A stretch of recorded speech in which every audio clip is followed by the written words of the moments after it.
Adani Hindenburg case, which was expected to be heard in Supreme Court today, has been deferred. The apex court was expected to hear the Adani matter and decided on the status report provided by Securities and Exchange Board of India, the capital markets regulator body, on allegations made in the Hindenburg report. Now, SEBI submitted a status report, remember, on 25th of August, last Friday, concerning its inquiries into the accusations made by short seller Hindenburg Research in January this year against Adani Group. It is being reported that of the 24 investigations that SEBI was carrying, a substantial 22 have already reached their conclusion, resulting in issuance of final investigative reports. For the remaining, SEBI said that it needs more time to seek information from external agencies. Now, upon receiving this information, the regulator will determine the future course of action in the matter. Joining us to talk about what's happening as far as Adani Hindenburg is concerned is Shriram Subramanian, who's the founder and MD at InGovern Research. Also, in fact, joining is my colleague Krishnakumar in the studios here at News9. Let's quickly get in Mr. Subramanian first to weigh in on what's happened today. So far we know that Supreme Court, in fact, has deferred the hearing, but there was a status report that was filed last Friday, which is the 25th of August. What came out of that status report? Is there anything out in public domain, or is it all in the realm of speculation right now? It looks like it is all in the realm of speculation right now. Definitely what SEBI is saying, or the Supreme Court, that they have filed a status report, which is sort of an interim report with the Supreme Court, so that Supreme Court can take cognizance of it. But the hearing itself, Supreme Court has to examine it. The lawyers on either side have to examine it and see what is the next step as far as the status report goes. So for all you and I know, it is not in the public domain yet. And Supreme Court seems to have sought some more time also for taking the investigations to a logical conclusion. Oh, you mean SEBI has sought more time? Separate SEBI, sorry. Right. And so there is a status report we know that has been filed. Is there a final report that is pending that was expected to be filed today? Even though the Supreme Court hearing has been deferred, will there be a report filed today? I'm not so sure because SEBI had asked for more time. I'm not sure whether Supreme Court has given more time for this investigation. And today's hearing seems to have been pushed out for the matter that the discussion in the Supreme Court on Article 370 took precedence. And so that's where this bench could not convene, so to say. I think that's the reason why this was deferred from what I can make out. Right, but today is the last day, in fact, on which SEBI was expected to file its final report. Yes. So I think of the, as you had said earlier, of the 24 investigations, the SEBI has seems to have said that 22 are final in nature and 2 are interim in nature. So it is not clear out of the 2 interim in nature how many they want to rely on external agencies, because of course some of these are foreign jurisdictions. They seem to have relied on internal documents of Adani Group to explore which of them are related party transactions, which of them sort of violate the minimum public shareholding of that 75%, because who of the remaining 25%, which are the entities which may have any relation to the Adani Group itself. I think these is what the directions, or whether there were any insider trading, because that was one of the allegations. So I think these are the dimensions of the investigation that SEBI is looking into. All right, Shriram, stay with us. My colleague Krishnakumar, who's here with us, can perhaps run us through the events as they have unfolded since January 24th, that damning report that came out that, resulted in fortunes changing for a lot of people, but especially Mr. Gautam Adani. All Adani Group companies losing a substantial share of their market cap. Run us through what has happened so far for the benefit of our viewers who are watching for the first time, perhaps don't know the timeline of the event. Right. January 2023 is when a research firm called Hindenburg came out with a report on possible manipulations in Adani Group stocks across all Adani Group companies, which shook investors' faith, so to speak. 24th of January is when it began. Shweta, to put it simply, we've seen the first ever immediate impact, because all of Hindenburg Research's report was all about timing. It came just before that all-important follow-on public offer, FPO, of around 20,000 crore rupees, and that got cancelled. Ever since, in those times, you saw the Adani Hindenburg stocks lose anywhere between 4 to 5% on a daily basis. And we've seen that drag on. Eventually, SEBI had to intervene, and they had to undertake their own research and put out their own report. What also simultaneously happened over the course of the last 6 to 7 months is when you saw their official auditor Deloitte leaving the firm, quitting the firm altogether. And when they quit the last company in the firm for which they were auditors for, which is Adani Ports, you saw another dip in Adani stocks after having recovered all those losses of the initial January, February, March. Adani stocks, in fact, in the second half of the last 6 months managed to recover all those losses, but then again were hit by the news of Deloitte exiting the company as its auditor.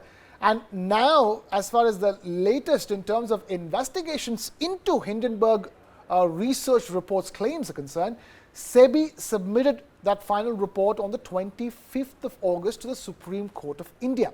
Bear in mind, SEBI had made it clear, because of more than 12 FPIs or foreign portfolio investors being involved into the investments into these stocks and the transactions, it was very difficult to identify the finalities of that report. So SEBI, in that sense, took its time. August 14th was given 2 more weeks, and now we're at the stage where the final hearing of the Supreme Court on the Adani saga is concerned is supposed to take place, and now it looks like we have to wait all over again, because it's yet another delay. And we don't know how long, for that matter. Yeah, we don't know how long, for that matter, but we do know that a SEBI, incidentally, is waiting for data from 5 offshore tax havens that they're waiting for. So, there is still data that's being awaited. So more could come to light.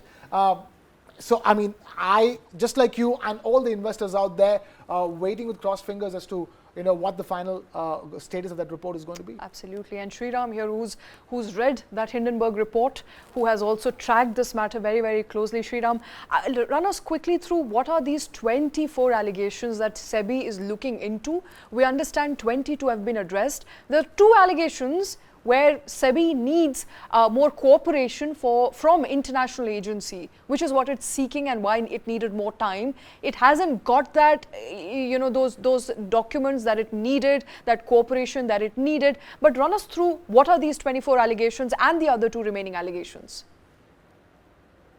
No, that's what, as I mentioned earlier, these allegations relate to, one is violation of the Securities Contract Act itself, which is securities regulations. 2 is whether there has been failure to disclose transactions with related parties, and that is where the minimum public shareholding comes, whether some of the foreign FPIs, which is foreign portfolio investors, are actually related to the Adani Group itself, or likewise. And so that is where the eventual beneficial holders of some of these foreign portfolio investors need to be investigated, whether they are coming through Mauritius or some other jurisdictions, whether they are shell companies. If so, where do they track through? Who is the eventual beneficial owner of those entities?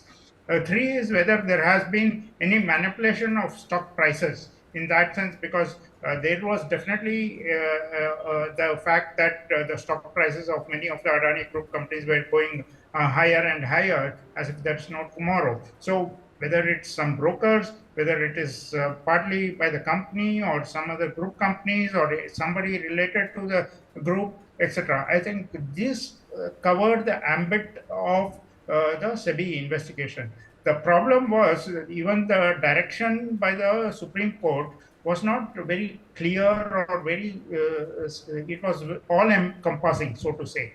So from that perspective, SEBI had to look at all the aspects across all the Adani Group companies. So from that perspective, these were the 3, whether there was any contravention or violation of any Securities Act. So that, I think that is the overarching thing. And this data being sought is from foreign jurisdictions to determine the eventual beneficial owners of these investors, FPIs, so to say. All right, and of course the data will take time before it's received. We don't know if it's been received so far or not. But on the fundamental question, Shriram, for all those watching out there, has Adani Group got a clean sheet or not? Because there have been various reports, contradictory reports at that. A lot of, one extreme to another extreme, a lot of media reports out there that say Adani Group has got a clean sheet. Other set of people who say not a clean sheet as yet. In fact, SEBI is asking and hoping for more time because it may have found a short selling in certain group stocks. All of it in realm of speculation. We at News9 cannot independently verify any of that. But what is the current status so far? Is there a clean sheet or not a clean sheet? No, the aspect of short selling is by Hindenburg. It is not nothing to do with the Adani Group per se and the matter of investigation by SEBI. SEBI is investigating into whether the Adani Group had any relationships with the foreign institutional investors who are shareholders of Adani Group companies, and nothing to do with short selling. So from that perspective, or whether there has been any price rigging, insider trading, etc. So we still don't know whether it's a clean sheet. I wouldn't say it's a total clean sheet for the Adani Group. Definitely, SEBI seems to have made some progress and tabled documents or some interim report with the Supreme Court. To that extent, they have made progress. But definitely Supreme Court and SEBI have not come out with anything scathing as yet, or fined or prosecuted or anything with the Adani Group. So it is still, I would think, in limbo. That is the final word that one can say. All right, so it's a wait and watch, Shriram? Yeah, it's a wait and watch, and I think all of us have to hope that the SEBI investigation and the Supreme Court final ruling will come out soon. Okay, so while we wait and watch, let's also quickly understand from Suyash, who's joining us back here in the studio. Suyash, how are markets reacting to this wait and watch process? Are they positive? Are they jittery? What's happening on performance as far as all stock performance of Adani Group is concerned on Dalal Street? Definitely, Shweta. So the group, the 10 listed stocks of the Adani Group has seen some recovery since March lows. Now, in fact, Adani Enterprises and Adani Ports are among the top gainers in the Nifty pack in the last 3 months. Now, even in today's session, both twins in the Nifty pack, Adani Enterprises and Ports, ended with moderate gains. Adani Enterprises was up over 1%, whereas Ports gained nearly 2%. Now, transmission, ACC, NDTV, on the other hand, saw some selling pressure, but this is in light of the recent run-up, where the stocks have run up as much as 40 to 50% from their January lows. But that said, there is a lot of opportunity if Adani gets a clean sheet. The stock prices are still significantly below the January 24th closing prices. So, just the one thing I wanted to check with Suyash, we thought that, say, post March 2023, the Adani stocks were on a recovery path from March, April, May till June onwards, and they were back to pre-January levels. Would you say that post Deloitte's exit, they're not exactly back to pre-January levels as of date?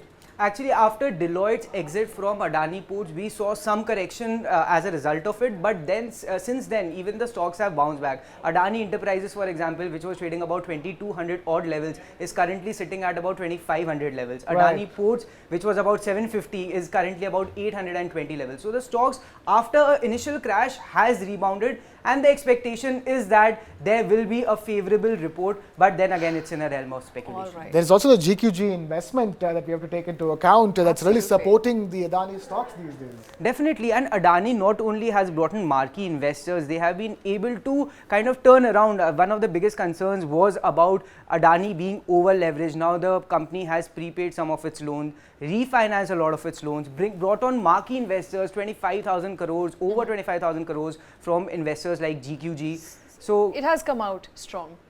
It has come out strong, even if it's not at par with pre-Hindenburg levels. I'm sure it's going to be there just as yet. I mean, I'm perhaps nobody to But predict Shweta, at the this stocks point. are still trading at about 30% discount, just to say. 30% discount. So those looking for value picks, that's Okay. staring right at you in the face. All right. I mean, a big disclaimer there. We are not professionals. We will not tell you which stocks to pick up. But again, I think data there telling its own story for all our viewers at this point in time.